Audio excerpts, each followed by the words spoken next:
Hey creatives, you ready for some real-time management of daily creativity as somebody who's chronically ill? Which is to say, I just got back from getting groceries. It's 109 degrees outside and I am just about wiped. So I know that I don't have a lot of spoons left for the day. So what am I going to do? After this video, I'm going to write a sentence. I don't know if I'm going to write more than that. I may not be able to write more than that. But the fact is that I am not going to stop my forward inertia because I'm exhausted and ready to just go be draped over the railing like a wet sock. So creative, it's okay if you can't. There are going to be days that you can't, but there are also going to be days that you can and you just don't feel like it. And it's hard to figure out which of the two is real, because your feelings are going to be lying to you either way.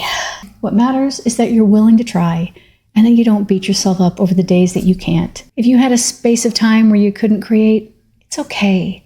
You are not being judged. You are just human and you weren't able to, and that's that. But if you try and you just do a little bit, it's pretty satisfying. You can get that in and then know you're still making progress, at least on your talent, even if not exactly on the piece that you want to be finished and magnificent. So I'm going to go drink a ton more water, write my sentence, and then maybe have a good lie down. We'll see. Join me, creative. You can do this. You can break out of block forever, and you can create a regular habit of making art. Sit down with me now, and let's make something new.